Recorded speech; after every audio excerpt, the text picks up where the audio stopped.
Messieurs, dames, bonjour. Aujourd'hui, on se retrouve pour parler du Le Thiers. Pourquoi Le Thiers?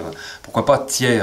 Parce que Thiers, c'est une ville, c'est comme beaucoup de gens le savent, j'espère que beaucoup de gens le savent, c'est la capitale française, la capitale mondiale du couteau. Là où il y a une concentration d'artisans, d'artistes, de couteliers, d'usines, de fabricants, de tout ce qu'on veut en lien avec la coutellerie. Donc c'est quand même un endroit qui est inévitable en France. Beaucoup de choses sont fabriquées là-bas au niveau de la coutellerie, même si bien évidemment il y a énormément d'artistes, d'artisans et d'autres entreprises partout ailleurs en France et dans le monde. Ça serait malheureux quand même. Mais là je voulais m'attarder sur Le Thiers. Pourquoi Le Thiers? Eh bien le Thiers, on pourrait croire que quand on dit Le Thiers, on va être sur un couteau qui existe depuis des décennies, des centaines d'années. Faut pas oublier que le bassin de Thiers est riche en histoire de la coutellerie depuis plus de 700 ans. Hein, donc je ne vais pas dire que le couteau est né là-bas, parce qu'il y en avait avant, mais bon, on est quand même sur quelque chose de... Voilà. Mais pourquoi Le Thiers? Eh bien le Thiers, en fait, ce couteau, cette forme de couteau, cet esprit de couteau, en fait, c'est pas si vieux que ça. Cet esprit, en fait, il date je crois, de 1994, donc c'est pas si vieux, parce que à une époque, une paire de gugus, une paire de personnes passionnées de couteaux, donc des couteliers, des artisans, des passionnés, ils se sont dit, ça serait quand même bien qu'à Thiers, on ait un couteau qui s'appelle comme nous, c'est-à-dire Le Thiers, tiens, il faudrait qu'il s'appelle Le Thiers.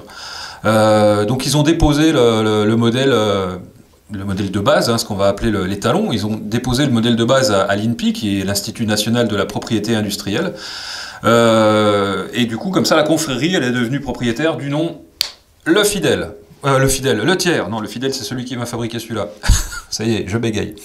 Donc du coup, le couteau Le Thiers porte fièrement le nom de sa ville d'origine, qui est devenue au fil du temps la capitale française mondiale de la coutellerie, comme j'ai dit avant.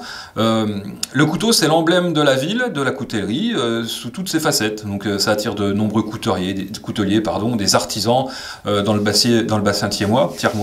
La passion commune du couteau fait qu'aujourd'hui vivent près de 150 entreprises. Donc c'est énorme, hein, 150 entreprises dans un lieu comme Thiers.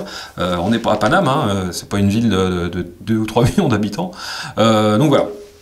Le couteau, Le Thiers, donc qu'on va retrouver ici, il ne peut être fabriqué que dans le bassin thiernois.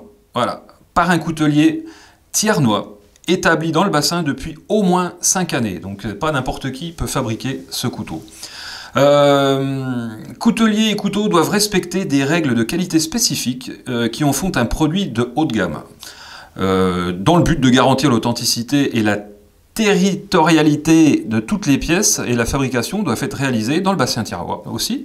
La traçabilité est également un élément indispensable lors de la production et la commercialisation des couteaux afin d'assurer leur conformité. Donc c'est un peu barbare, mais il faut quand même respecter plein de choses.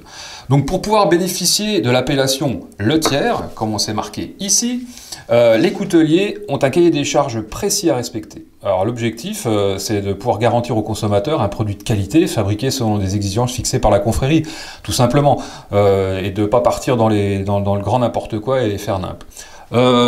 Pour reconnaître un couteau Le Thiers, voici les particularités auxquelles il faut prêter attention. Il n'y en a pas 50 000, mais il y en a quand même.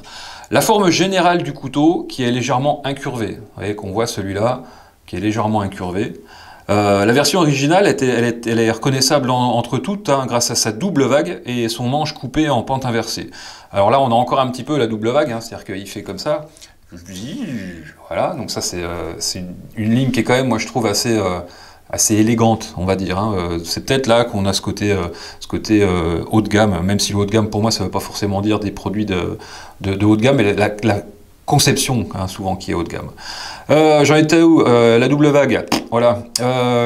Bien sûr, il est possible d'adapter cette forme afin de proposer sa propre interprétation, tout en respectant le cahier des charges qui est demandé. Deuxième chose, il va falloir aussi le marquage sur la lame. Alors la mention Le Thiers suivie par le nom du fabricant est obligatoire. C'est-à-dire que là par exemple Le Thiers par Le Fidèle, c'est obligatoire. Beaucoup d'entre vous, d'entre nous, n'aiment pas quand il y a toute cette publicité sur les manches, chose que je comprends tout à fait. C'est plus joli quand c'est comme ça, ou alors avec un petit poinçon, que quand c'est comme ça. Mais pour pouvoir être un laitière officiel, eh ben, il faut qu'il y ait marqué laitière par le fabricant. Voilà. Et puis la troisième chose, il va falloir qu'il y ait le poinçon représentant la marque française. Alors le poinçon, il est là. Tac. Voilà. Et puis moi, il est même une deuxième fois ici. Comme ça, on ne peut pas le rater. Voilà, ça c'est ce qu'il faut respecter pour pouvoir avoir un couteau qui s'appelle laitière, fabriqué dans le bassin là-bas chez eux. Ça fait beaucoup de choses, hein. Faut que le coutelier soit établi là-bas depuis 5 ans, blablabla, tout ce que j'ai dit avant, ça fait beaucoup de choses. Mais bon, voilà, il y a à peu près, j'ai regardé sur le site internet, hein, si on compte les coutelleries, si on compte les artisans d'art, si on compte les revendeurs officiels et les indépendants, enfin j'ai envie de dire les auto-entrepreneurs, il y a à peu près une cinquantaine de personnes, une cinquantaine d'entreprises, de couteliers donc, qui sont autorisés à fabriquer, à revendre et à produire du couteau laitière. Donc c'est pas énorme, hein. Si on part sur le principe, comme j'ai dit tout à l'heure, que ça fait vivre près de 150 entreprises dans le bassin là-bas, une cinquantaine seulement, donc un tiers, sont habilités à faire ça. En ce qui concerne celui que j'ai dans mes mains actuellement, on est donc sur un laitière qui est fabriqué par la coutellerie Le Fidèle, qui sont très sympathiques, qui sont assez réactifs quand on leur parle sur les réseaux sociaux. Ils font des petits concours sur leur page Facebook, ils sont assez actifs, c'est assez sympa de voir des gens comme ça, même si apparemment ils ont l'air d'avoir quand même pas mal de boulot. Voilà. Donc le mien, il est donc en acier 12C27, donc c'est du Sandvik, donc on est sur un acier, les fameux aciers suédois, donc c'est quand même plutôt résistant. Hop. On est sur voilà, hein, un petit tranchant qui coupe pas mal. Je m'en fous que ça soit du rasoir. Moi, dès le moment que je puisse couper un steak avec, ça me suffit. On va avoir non pas un guillochage manuel. Là, on peut remarquer hein, que ça ressemble à du guillochage, mais on est sur plus du laser hein, qu'autre chose. Donc là, on est sur un modèle avec des feuilles de gland. Ça va bien, parce que moi, je suis un gros gland. Donc voilà, ça court même jusqu'à peu près la moitié de la lame. Comme ça. Hop. Et on va être aussi sur un manche en molaire de mammouth.